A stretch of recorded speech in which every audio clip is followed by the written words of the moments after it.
ജിയോ ഇന്ത്യക്കാർക്ക് ഡിജിറ്റൽ ജീവിതം യാഥാർത്ഥ്യമാക്കിയെന്ന് Reliance chairman Mukesh Ambani. അടുത്ത ലക്ഷ്യം റിലയൻസ് ഇന്റലിജൻസ്. ജാംനഗറിൽ AI പരീക്ഷണങ്ങൾ വിജയത്തോട് അടുക്കുകയാണ് എന്ന് ആകാശ് അംബാനി. 1,30,00,000 വീടുകളിൽ എയർ ഫൈബർ എത്തി.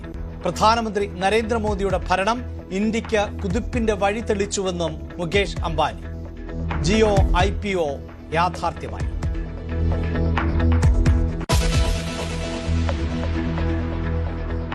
മുതിർന്ന മാധ്യമപ്രവർത്തകൻ NRS ബാബു അന്തരിച്ചു. ദീർഘകാലം കലാകൗമുദി പത്രാധിപർ ആയിരുന്നു.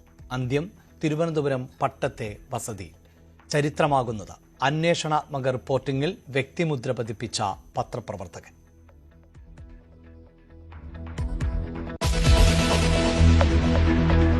സർക്കാർ വകുപ്പുകളിലും പൊതുമേഖലാ സ്ഥാപനങ്ങളിലും സമ്പദ് വ്യവസ്ഥയെ പരിവർത്തനം ചെയ്യാൻ കഴിയുന്ന പദ്ധതികൾക്കായി നിക്ഷേപകർ ഭൂമി തേടുമ്പോൾ പോലും വിശാലമായ ഭൂമി ഉപയോഗിക്കപ്പെടാതെയോ ചുവപ്പ് നാടയിൽ കുരുങ്ങിക്കിടക്കുകയോ ചെയ്യുന്നു.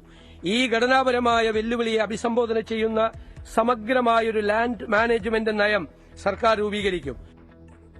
ജനകീയ പ്രഖ്യാപനങ്ങളുമായി VD സതീശന്റെ ആദ്യ ബജറ്റ്. വ്യവസായങ്ങൾ പ്രോത്സാഹിപ്പിക്കാൻ ഭൂപരിഷ്കരണം 2 നടപ്പിലാക്കും.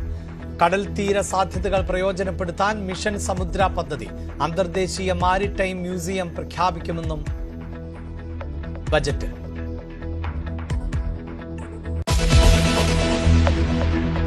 സംസ്ഥാന ജീവനക്കാരുടെ DA, പെൻഷൻകാരുടെ DR എന്നിവ മുടക്കം കൂടാതെ നൽകും.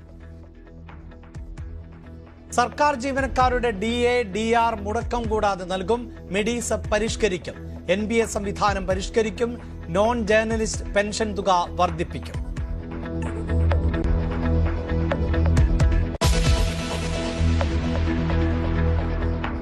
റബ്ബറിന്റെ താങ്ങുവില 250 രൂപയായി ഉയർത്തി. വനിതാ കർഷക വികസനത്തിനായി പ്രത്യേക പരിപാടി. മലയോര മേഖലയിൽ ബഹുവിള കൃഷിരീതി പ്രോത്സാഹിപ്പിക്കും. പാലിന്റെ പ്രതിദിന ഉൽപാദനം 1 കോടി ലിറ്ററായി ഉയർത്തും.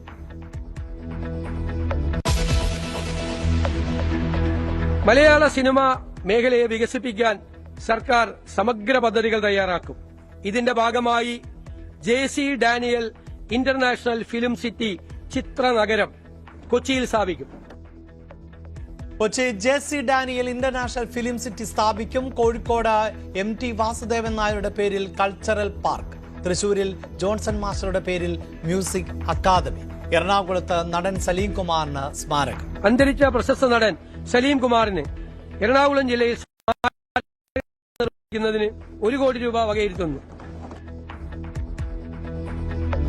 സർക്കാരിനെ അഭിനന്ദിച്ച് മോഹൻലാൽ.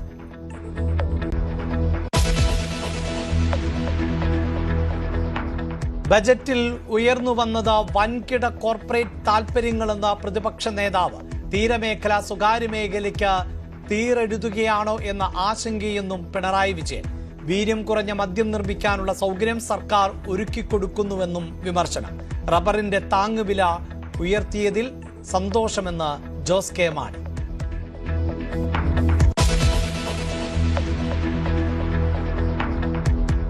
പുഷ്പ 2 റിലീസ് ദിവസം തിക്കിലും തിരക്കിലും യുവതി മരിച്ച സംഭവത്തിൽ നടൻ അല്ലു അർജുനോട് നേരിട്ട് ഹാജരാകണമെന്ന് കോടതി. തിങ്കളാഴ്ച കോടതിക്ക് മുന്നിൽ എത്തണമെന്ന് നിർദ്ദേശം. കേസിൽ താരം 11ാം പ്രതി.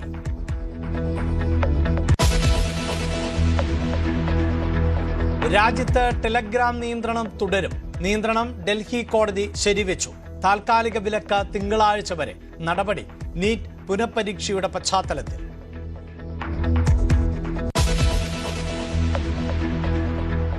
മാസപ്പടിക്കേസിൽ EDയുടെ നിർണായക നീക്കം. വീണാറ്റിയുടെ തിരുവനന്തപുരത്തെ ബാങ്ക് ലോക്കറിൽ പരിശോധന വീണയുടെ സാന്നിധ്യത്തിൽ ബാങ്കിന് മുന്നിൽ അതീവ സുരക്ഷ.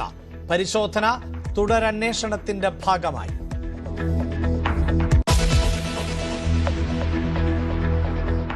ലോകകപ്പിൽ സ്കോട്ട്ലാൻഡ് മൊറോക്കോ പോരാട്ടം. മത്സരം പുലർച്ചെ 3:30. ഗ്രൂപ്പ് C USA ഓസ്ട്രേലിയയെ നേരിടും.